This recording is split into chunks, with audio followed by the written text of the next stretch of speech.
আজকে আমরা পড়ব একমাত্রিক গতির পার্ট 2 সম্বন্ধে।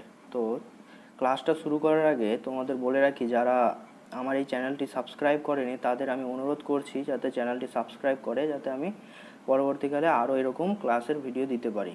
তো আজকের চ্যাপ্টারটা শুরু করা যাক। তো আজকে আমরা পড়ব কি ত্বরণ সম্বন্ধে। ত্বরণ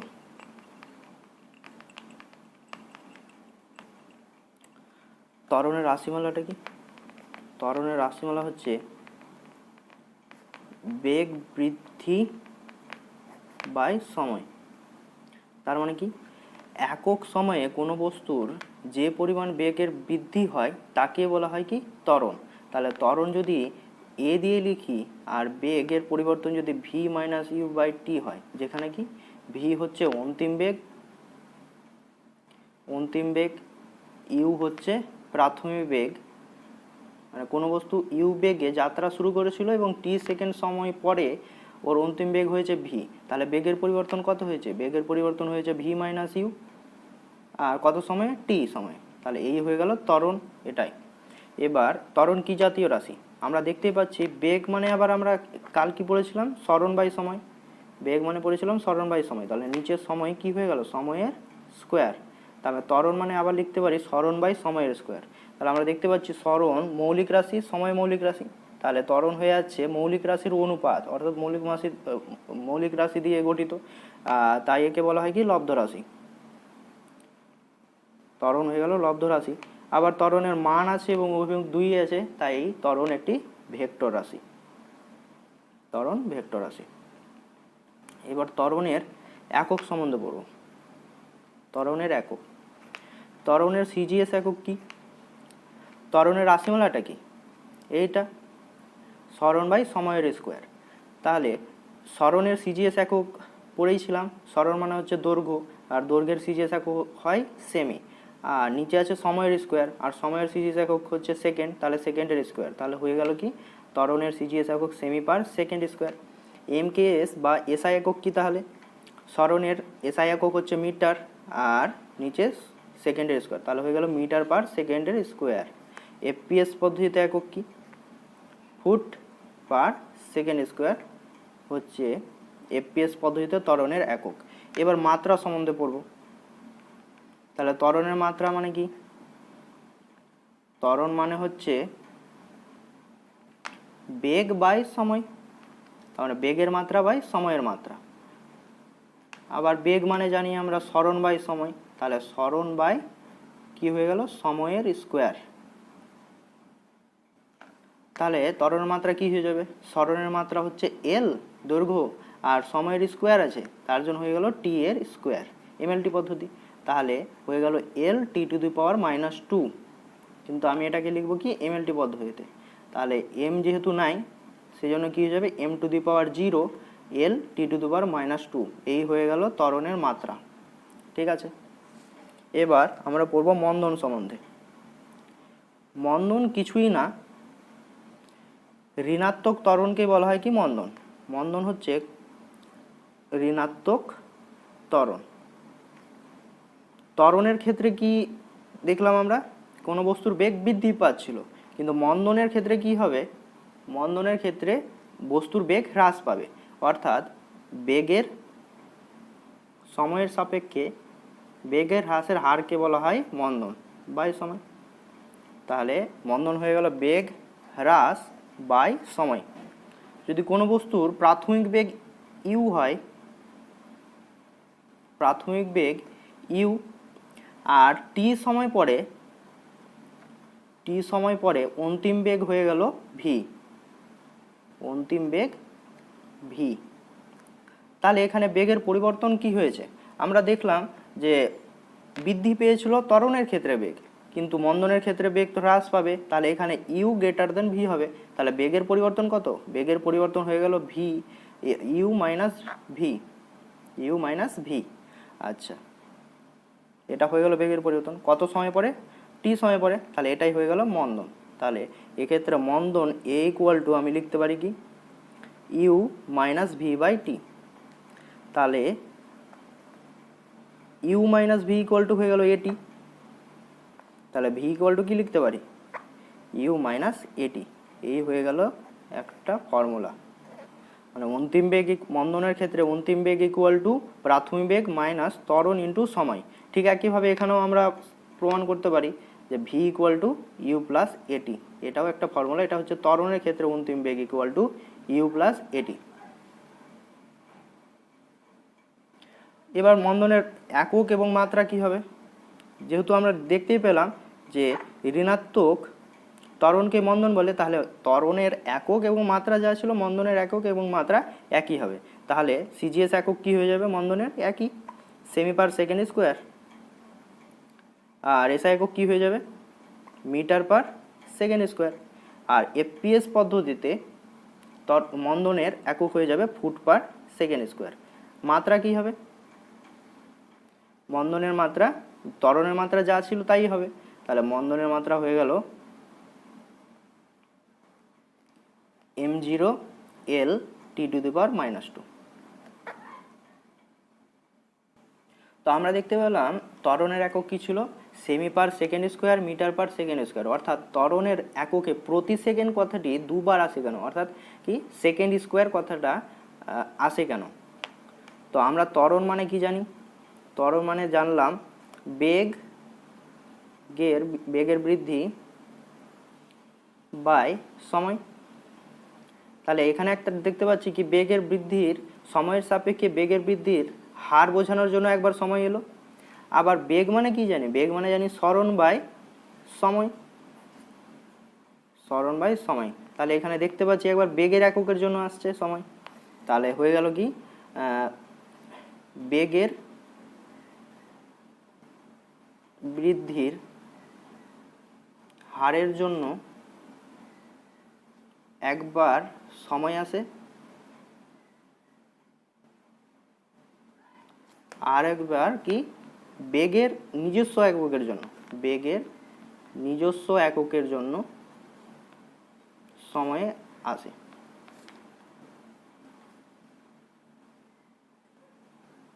একবার সময় আসে। এই হয়ে গেল অ্যান্সার। একবার বেগ বৃদ্ধি হারের জন্য আসে সময়, আর একবার বেগের নিজস্ব এককের জন্য সময় আসে। অর্থাৎ ত্বরণের এককে প্রতি সেকেন্ড কথাটি দুইবার আসে। এবার আমরা পড়ব ঋজুগতির সমীকরণ। তো ঋজুগতির সমীকরণ কখন হয়? অনুভূমিক দিকে যদি বস্তুর গতি হয় তাহলে সেটাকে বলা হয় ঋজুগতির সমীকরণ। অর্থাৎ কোনো বস্তু যদি অনুভূমিক বরাবর গতিশীল হতে থাকে তাহলে সেক্ষেত্রে যেসব সমীকরণগুলো আমরা পাই তাদের বলা হয় ঋজুগতির সমীকরণ। সমীকরণগুলো আমরা লিখে নেব আর ওই সমীকরণ দিয়ে আমরা অঙ্কগুলো করব। তো আমরা ধরে নিচ্ছি প্রাথমিক বেগ, কোনো বস্তুর প্রাথমিক বেগ ইউ,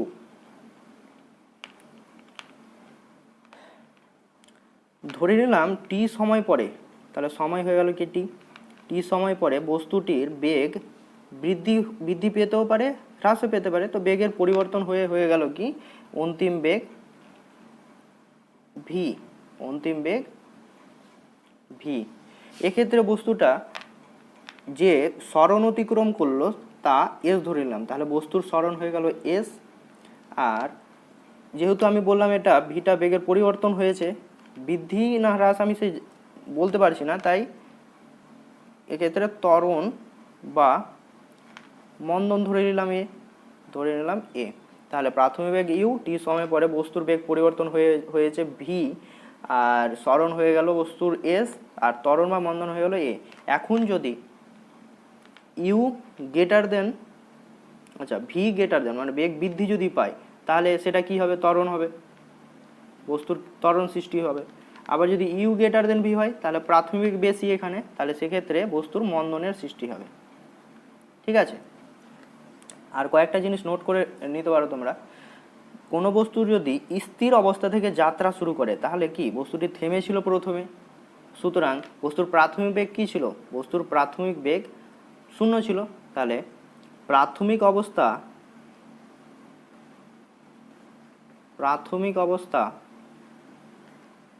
স্থির অবস্থা যদি বলে, স্থির অবস্থা হলে প্রাথমিক বেগ 0 হবে, অর্থাৎ ইউ ইকুয়াল টু 0। এবার যদি বলে অন্তিম অবস্থা স্থির অবস্থা হলে তাহলে কি হবে, অন্তিম বেগ শূন্য, অর্থাৎ ভি ইকুয়াল টু 0। আচ্ছা, আবার যদি বলে প্রাথমিক এবং অন্তিম অবস্থান একই, মানে এর আগে দিন পড়েছিলাম কোনো বস্তু যাত্রা শুরু করলো, যাত্রা শুরু করার পর সে পথ অতিক্রম করার পর যদি প্রাথমিক অবস্থানে ফিরে চলে আসে, তাহলে সেক্ষেত্রে তার দূরত্ব তো হয়, অতিক্রান্ত দূরত্ব তো হয়, কিন্তু সরণ কি হয়ে যায়, সরণ শূন্য হয়ে যায়। তাহলে প্রাথমিক ও অন্তিম অবস্থান একই যদি হয়ে যায়, অবস্থান একই হলে সরণ, ওই বস্তুর সরণ কি হয়ে যায়, শূন্য হয়, সরণ শূন্য হয়। এই কয়েকটা পয়েন্ট মনে রাখতে হবে অঙ্কগুলো করার ক্ষেত্রে। আচ্ছা, তাহলে এবার ঋজুগতির সমীকরণগুলো প্রতিষ্ঠা করা যাক। ফার্স্ট সমীকরণ হচ্ছে, বস্তু যদি ত্বরণ নিয়ে চলে, প্রাথমিক বেগ ইউ আর টি সময় পরে বস্তুর বেগ হয়ে গেল ভি, তাহলে সেক্ষেত্রে কি হবে, অন্তিম বেগ V equal to you plus AT, যেখানে ইউ হচ্ছে প্রাথমিক বেগ, এ হচ্ছে ত্বরণ, আর টি হয়ে গেল সময়। তাহলে এই সূত্রটা কখন হবে, ত্বরণের ক্ষেত্রে, বস্তু যদি ত্বরণ নিয়ে চলে, তাহলে এটা হয়ে গেল ত্বরণের ক্ষেত্রে। 2 নম্বর সূত্র কি, অন্তিম বেগ V equal to you minus এটি,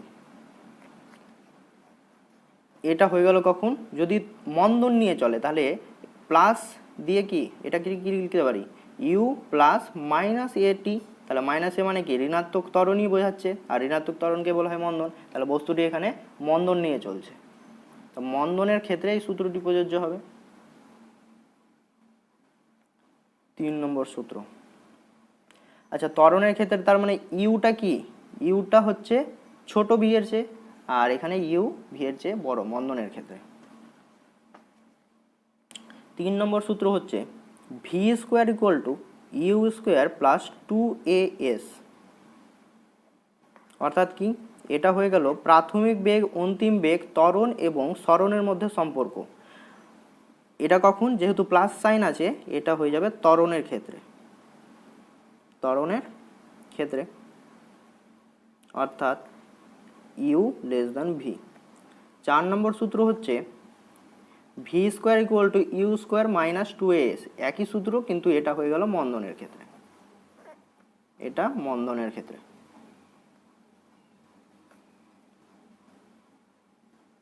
অর্থাৎ এখানে মন্দনের ক্ষেত্রে কি হবে, প্রাথমিক বেগটা বেশি হবে, ইউ গ্রেটার দেন ভি। পরের সূত্র কি, যখন বস্তুটি সমবেগে গতিশীল হবে, অর্থাৎ যখন বস্তু সমবেগে গতিশীল, তার মানে কি বেগের পরিবর্তন হয়নি, প্রাথমিক বেগ যা ছিল অন্তিম বেগ তাই হবে, অর্থাৎ প্রাথমিক বেগ যদি ইউ হয় তাহলে অন্তিম বেগ ভি হবে, ইউ ইকুয়াল টু ভি হবে। তাহলে সেক্ষেত্রে দূরত্ব বা সরণ ইকুয়াল টু কি লিখতে পারি, সরণ এস ইকুয়াল টু বেগ ইন্টু সময়, তাহলে ভিটি, সরণ হয়ে গেল এস ইকুয়াল টু ভিটি। আবার সরণ ইকুয়াল টু কি লিখতে পারি, ইউ টুও লিখতে পারি, ইউ ইন্টু টি। ঠিক আছে, এবার কোনো বস্তু যদি ইউ বেগে যাত্রা শুরু করে এবং টি সময় পরে এস দূরত্ব অতিক্রম করে, আর যাত্রাপথে তার ত্বরণ যদি এ হয়, তাহলে সেক্ষেত্রে সূত্রটা কি হবে, সেক্ষেত্রে সূত্র হবে, এটা কত নম্বর দিয়েছিলাম, 4, তাহলে 5 নম্বর সূত্র, সরণ s equal to u t plus half a t এর square, UT plus half a t এর স্কোয়ার। এই হয়ে গেল এটা সরণ যখন বস্তুটি ত্বরণ নিয়ে চলবে, এটা হয়ে গেল তাহলে ত্বরণের ক্ষেত্রে। 6 নম্বর সূত্র, বস্তুটির সরণ s equal to u t minus half a t square, এটি কখন হবে, তাহলে এটি হবে যখন কোনো বস্তু ইউ বেগে গতিশীল হবে আর টি সময় পরে তার ত্বরণ যদি এ সৃষ্টি হয়, তাহলে সেক্ষেত্রে যাত্রাপথের মোট সরণ s equal to u t minus half a t square, এটি হবে মন্দনের ক্ষেত্রে, যদি বস্তুটি মন্দন নিয়ে যাত্রা করে। ঠিক আছে, 7 নম্বর সূত্র, যদি আমরা n তম সেকেন্ডে সরণ নির্ণয় করি, অর্থাৎ কি যদি কোনো বস্তু যাত্রা শুরু করলো, এখন যদি বলি দ্বিতীয় সেকেন্ডে বস্তুটির সরণ কত হয়েছে, তৃতীয় সেকেন্ডে বস্তুটির সরণ কত হয়েছে, সেক্ষেত্রে হবে n-তম সেকেন্ডে সরণ ইকুয়াল টু Sn ধরলাম। তাহলে Sn equal to you plus half a into 2n minus 1, অর্থাৎ n এখানে সময়। ঠিক আছে। আবার 8 নম্বর সূত্র, যদি কোনো বস্তু ইউ বেগে যাত্রা শুরু করলো আর যাত্রাপথে ফিরে আসার সময় তার বেগ যদি ভি হয় তাহলে যাত্রাপথে তার গড় বেগ কত ছিল? তাহলে বস্তু ইউ বেগে গেল এবং বস্তুটি আবার ভি বেগে ফিরে চলে এলো, ভি বেগে ফিরে এলো, তাহলে গড় বেগ কত হলো যাত্রাপথে? অর্থাৎ কি, বস্তুটা ইউ বেগে গেল আবার এখান থেকে ভি বেগে ফিরে চলে এলো, তাহলে যাত্রাপথে গড় বেগ V average equal to you plus V by 2, এ হয়ে গেল অ্যাভারেজ বেগ। ঠিক আছে। এবার আমরা একটি প্রবলেম করব। তো প্রবলেমটি কি আছে, একটি বস্তু প্রথম 2 সেকেন্ডে 200 সেমি এবং পরের 4 সেকেন্ডে 220 সেমি দূরত্ব অতিক্রম করলো। তো যাত্রা শুরু করার 7 সেকেন্ড পরে বস্তুটির গতিবেগ নির্ণয় করতে বলছে। তার মানে বস্তুটা ধরে নিলাম এখানে ছিল এ বিন্দুতে, এ থেকে বিতে গিয়েছে 2 সেকেন্ড সময়, তাহলে তার দূরত্ব অতিক্রম করেছে কত? 200 সেমি। এ থেকে বিতে এলো, আবার বি থেকে সি যেতে ওর সময় লেগেছে 4 সেকেন্ড, আর কত দূরত্ব অতিক্রম করেছে? 220 সেমি দূরত্ব অতিক্রম করেছে। তাহলে এখান থেকে এটি 220 আর এখান থেকে এতটা 200। আচ্ছা, তাহলে ধরি এবার বলেছে 7 সেকেন্ড পরে, যাত্রা শুরুর 7 সেকেন্ড পরে, মানে এইখান থেকে এত দূর অবধি এই বিন্দুতে সি বিন্দুতে বস্তুটির বেগ কত, সেটা অন্তিম বেগ কত সেটা নির্ণয় করতে বলেছে। তো ধরি বস্তুটির প্রাথমিক বেগ ইউ ধরে নিলাম, ইউ সেমি পার সেকেন্ড, আর ত্বরণ ধরছি যেহেতু আমি জানি না অন্তিম বেগ কত, ত্বরণটা এস সেমি পার সেকেন্ড স্কোয়ার ধরে নিলাম, আর সরণ ধরে নিলাম বস্তুর এস। তাহলে খেয়াল করো এ থেকে বিতে যখন বস্তুটা গিয়েছে, এ থেকে বি এর ক্ষেত্রে, তাহলে সরণ কত? সরণের সূত্র আমরা কি জানতাম, এই যে এখানে এস ইকুয়াল টু ত্বরণ যখন থাকবে UT plus half a t square, অর্থাৎ কত সরণ হয়েছে? 200 সেমি। তাহলে 200 ইকুয়াল টু প্রাথমিক বেগ ইউ ধরেছি, কত সময় বলেছে? 2 সেকেন্ড সময়, তাহলে u into 2 plus half a into 2 এর স্কোয়ার মানে 4, তাহলে 2 দিয়ে কাটলে এটা হয়ে গেল 2। তাহলে সমীকরণটা দাঁড়ালো u plus a equal to 100, এইটা 1 নম্বর সমীকরণ নাম দিলাম। আবার বস্তুটা যখন বি থেকে সিতে গিয়েছে সেটা তো নির্ণয় করতে পারবো না, তো এবার ধরলাম কি বস্তুটা যখন এ থেকে সিতে গেল, মানে শুরু থেকে সি, আচ্ছা এটা সি নাম দিলাম, এটা ডি নাম দিলাম, বস্তুটা যখন এ থেকে সি অবধি গিয়েছে তাহলে তার মোট সময় কত? 2 সেকেন্ড আর 4 সেকেন্ড, টোটাল 6 সেকেন্ড। তাহলে এখন টাইম হয়ে গেল 2 + 4 = 6 সেকেন্ড। আর মোট সরণ কত হয়েছে? S equal two 200 plus 220 = 420 semi হয়েছে। তাহলে এ থেকে সিতে যাওয়ার সময় সূত্রটা কি হয়ে যাবে? S equal to u t plus half a t স্কোয়ারে, তাহলে 420 equal to u into 6 plus half a into 6 এর স্কোয়ার মানে 36, তাহলে কাটলে 18।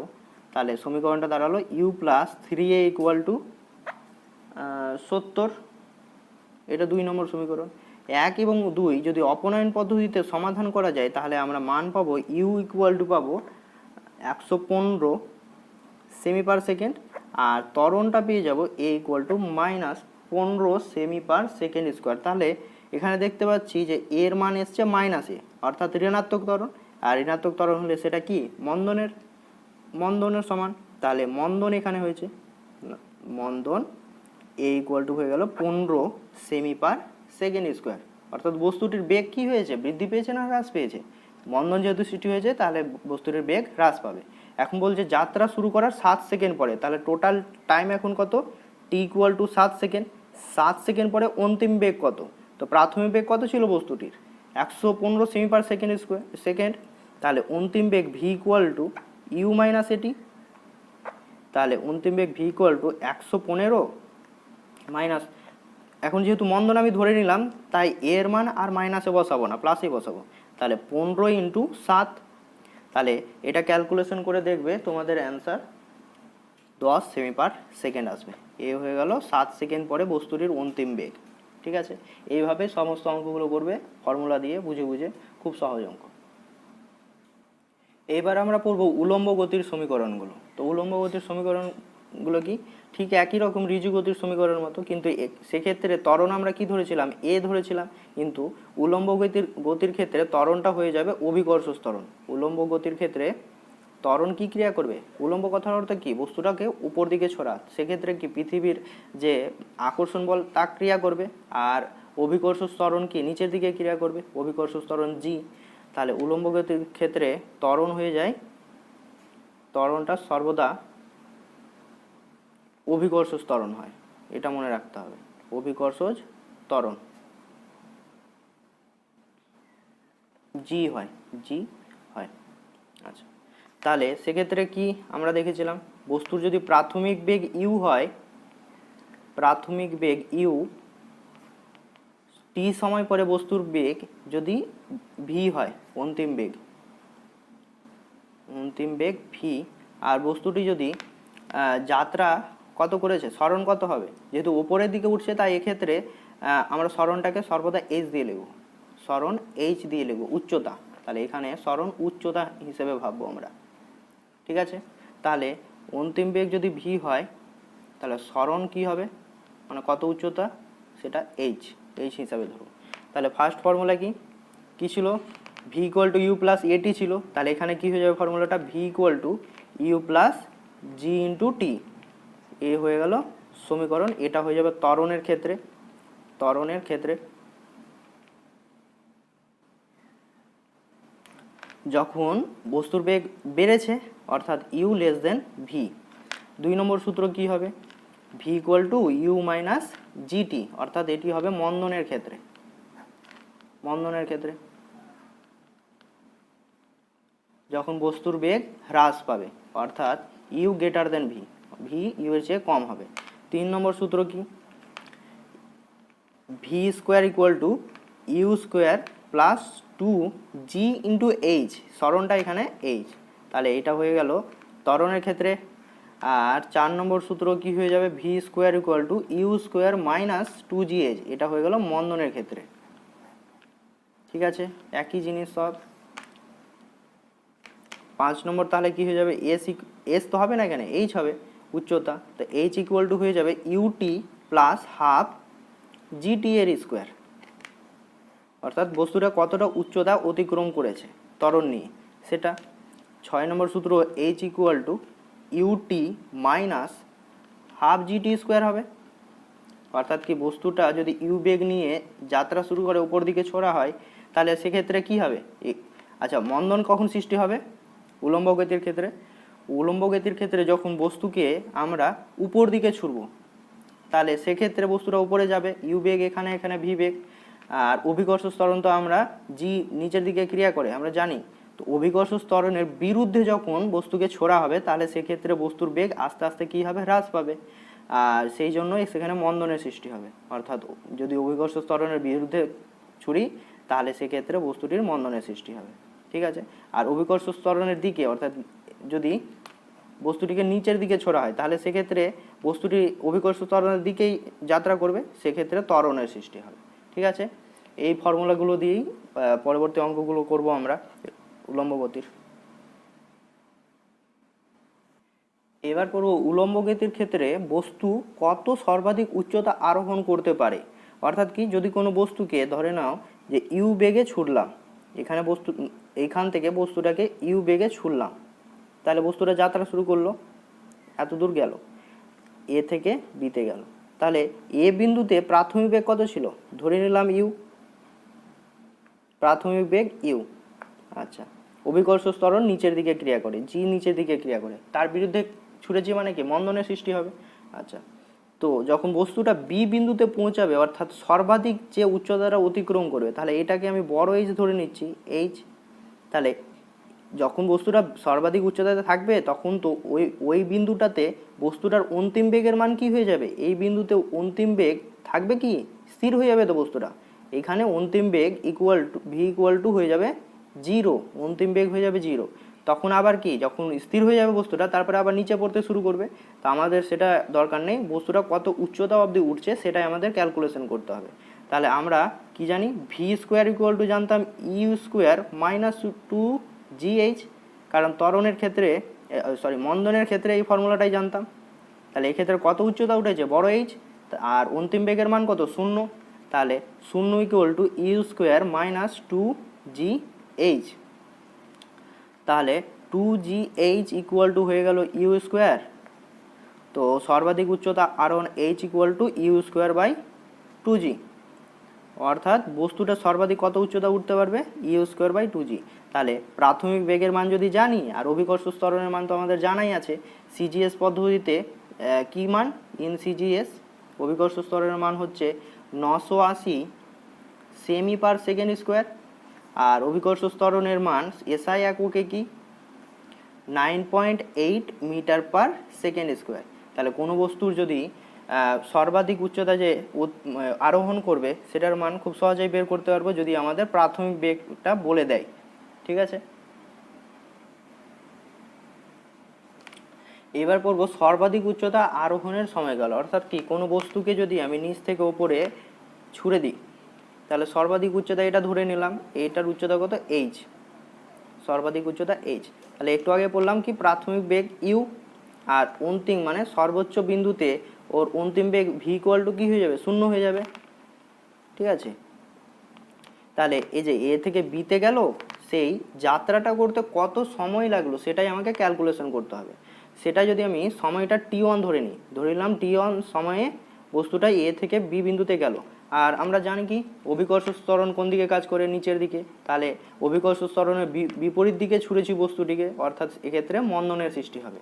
তাহলে অন্তিম বেগ V equal to you minus কি, ফর্মুলাটা কি, জিটি। তাহলে এখানে অন্তিম বেগ 0, প্রাথমিক বেগ ইউ মাইনাস জি ইন্টু সময় কি ধরেছি, T1 ধরেছি। তাহলে এখানে T1 ইকুয়াল টু হয়ে গেল কি ইউ বাই জিটি, অর্থাৎ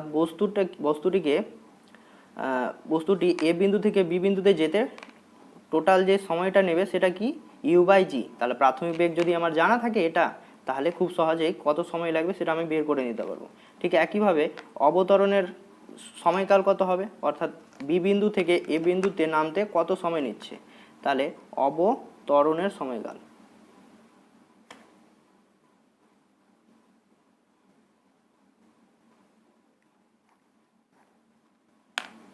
কি হবে, বস্তুটা যখন অবতরণ করবে বি থেকে এতে এবার আসছে, তাহলে এটা বি বিন্দু, এটা এ বিন্দু ধরে নিলাম।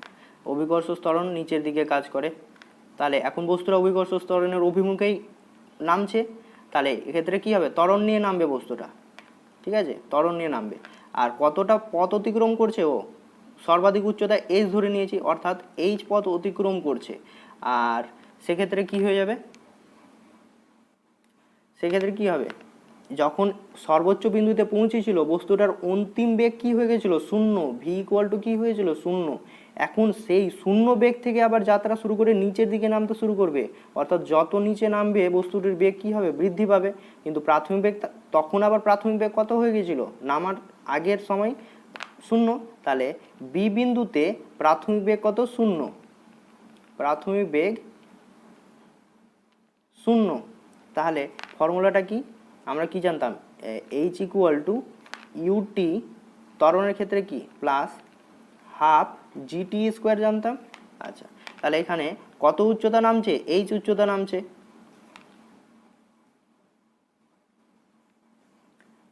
আর এইচ উচ্চতা নামছে, প্রাথমিক বেগ হচ্ছে 0, তাহলে এটা 0 হয়ে গেল, প্লাস হাফ জি ইন্টু কত সময় অবতরণের সময় ধরছি, T2, তাহলে T2 স্কোয়ার। তাহলে এইচ ইকুয়াল টু হয়ে গেল হাফ জি ইন্টু T2 এর স্কোয়ার। আচ্ছা, তাহলে আবার এইচ এর মান কি জানি আমরা, এইচ এর মান জানি ইউ স্কোয়ার বাই 2G, সর্বাধিক উচ্চতা, একটু আগে ক্যালকুলেশন করলাম। তাহলে হাফ ইন্টু জি ইন্টু T2 এর স্কোয়ার। তাহলে এখানে কি হয়ে গেল, T2 স্কোয়ার ইকুয়াল টু কি হয়ে গেল, ইউ স্কোয়ার বাই 2 কেটে গেল, u square by g square. তাহলে T2 ইকুয়াল টু কি হয়ে গেল, T2 ইকুয়াল টু হয়ে গেল ইউ বাই জি। অর্থাৎ বস্তুটি বি বিন্দু থেকে, অর্থাৎ সর্বাধিক উচ্চতার বিন্দু থেকে আবার মাটিতে ফিরে আসতে সময় কত নেবে, ইউ বাই জি। তাহলে উঠতেও সময় লাগলো ইউ বাই জি, নামতেও সময় লাগলো ইউ বাই জি। তাহলে এ বিন্দু থেকে বি বিন্দুতে গেল, আবার বি থেকে এ বিন্দুতে ফিরে এলো। অর্থাৎ আরোহণ এবং অবতরণের মোট সময় কত হয়ে গেল, আরোহণ প্লাস অবতরণে মোট সময় কত হয়ে গেল, মোট সময় equal to T equal to you plus G plus U plus G. তাহলে হয়ে গেল কত, টি ইকুয়াল টু 2u, আচ্ছা 2u বাই জি। এই হয়ে গেল মোট সময় আরোহণ এবং অবতরণের। ঠিক আছে, এবার আমরা পড়ব প্রক্ষেপ বেগ এবং প্রত্যাবর্তন বেগের মধ্যে সম্পর্ক। অর্থাৎ কি, যদি কোনো বস্তুকে ইউ বেগে উপর দিকে ছোড়া হয় তাহলে সেক্ষেত্রে প্রক্ষেপ বেগটা কি হয়ে গেল, ইউ। তাহলে ইউ হয়ে গেল প্রক্ষেপ বেগ।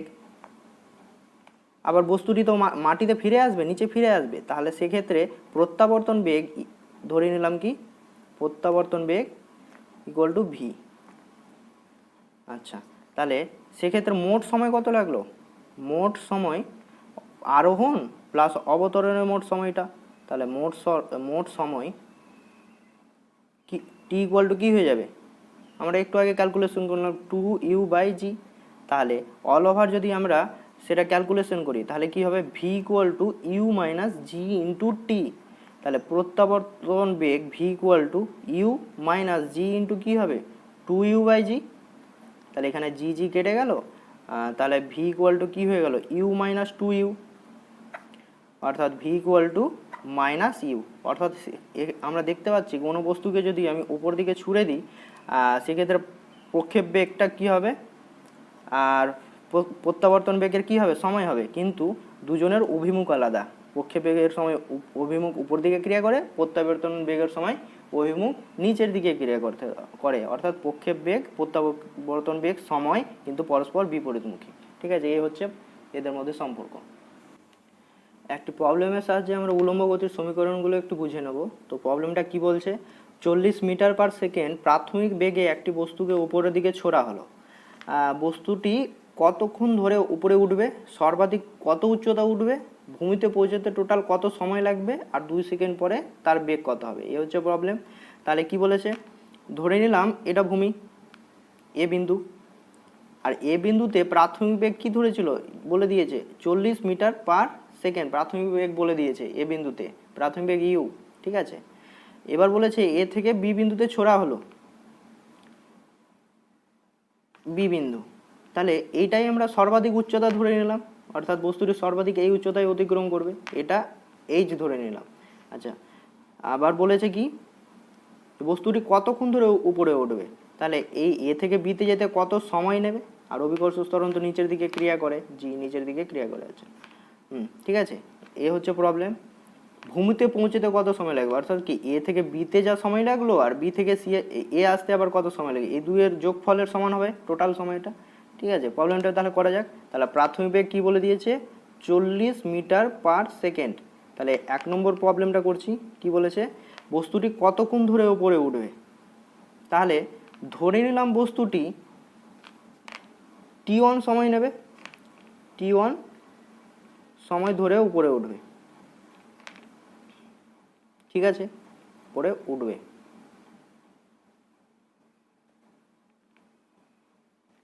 আর এখানে t1 সময় নিল, তাহলে বি বিন্দুতে সর্বাধিক পয়েন্টে পৌঁছে গেল। তাহলে সেক্ষেত্রে বস্তুটির অন্তিম বেগ কত হয়ে যাবে, বি বিন্দুতে অন্তিম বেগ ভি ইকুয়াল টু 0 হয়ে যাবে। কারণ কি বস্তুটা একটা টাইমে তো এখানে স্থির চলে আসবে, তারপরে আবার নিচে নামতে শুরু করবে। তাহলে বি বিন্দুতে অন্তিম বেগ ভি ইকুয়াল টু 0। আচ্ছা, তাহলে আর অভিকর্ষ ত্বরণের কি বিরুদ্ধে কাজ করছে, অর্থাৎ মন্দন নিয়ে যাচ্ছে। তাহলে সমীকরণটা কি হয়ে যাবে, V equal to you minus G টি1। তাহলে অন্তিম বেগ 0, প্রাথমিক বেগ 40, আর অভিকর্ষ ত্বরণ সিজিএস একক, এসআই একক বলেছে মিটার পার সেকেন্ড, তাহলে এসআই এককে বসাবো 9.8 ইন্টু T1, তাহলে T1 ইকুয়াল টু কী হয়ে যাবে 40/9.8, এটাই তো। এটাকে তোমরা ক্যালকুলেশন করলে T1 হয়ে যাবে 4.1 সেকেন্ড সময় নেবে, অর্থাৎ বস্তুটি 4.1 সেকেন্ড ধরে এ থেকে বি বিন্দুতে পৌঁছতে সময় লাগবে।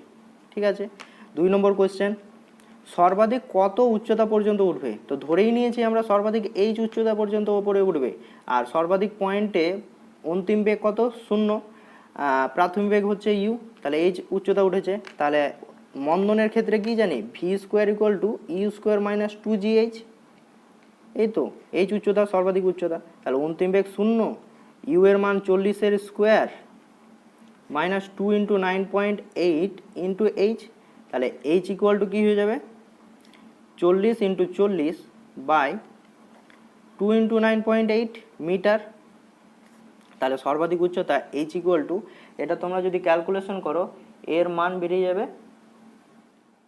81.6 মিটার, এই সর্বাধিক উচ্চতা পর্যন্ত উপরে উঠবে।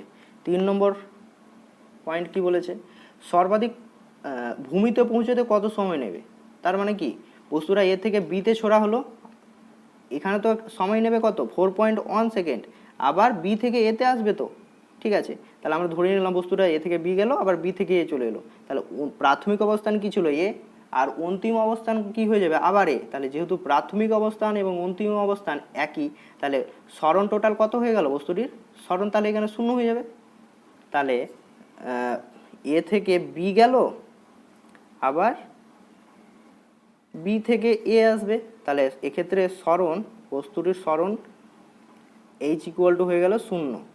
ঠিক আছে, আবার এইচ ইকুয়াল টু আমরা জানতাম বস্তুটি এখন কি নিয়ে নামছে, ধরে নিলাম মন্দন নিয়ে যাচ্ছে, তাহলে ইউটি মাইনাস হাফ জি টি, টোটাল টাইমটা টি ধরে নিলাম, ঠিক আছে, টি এই স্কোয়ার হবে, তাহলে সরণ হয়ে গেছে 0 টোটাল, প্রাথমিক বেগ 40 into T minus half into 9.8 টি এর স্কোয়ার, তাহলে হয়ে গেল কি টি যদি কমন নেওয়া যায় 40 মাইনাস 9.8 কাটলে 4.8 হয়, 4.9 হয়, তাহলে 4.9 ইন্টু টি ইকুয়াল টু 0, তাহলে এখান থেকে আমরা কি বলতে পারি টি কি 0 হবে, টি নট ইকুয়াল টু 0 ধরে নিলাম, টি এর মান তার মানে টি ইকুয়াল টু হয়ে গেল 40/4.8,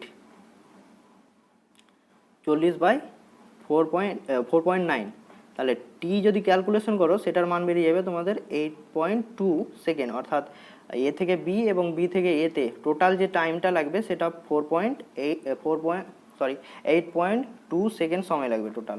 আর আমরা তো দেখলাম যে আরোহণের সময় এবং অবতরণের সময় দুটোই সমান হয়, আরোহণের সময় তো আমরা পেয়ে গেছি 4.1 সেকেন্ড, তাহলে অবরোহণের সময় কত হবে 4.1 সেকেন্ডই হবে, তাহলে 4.1 প্লাস 4.1 ইকুয়াল টু 8.2 সেকেন্ড।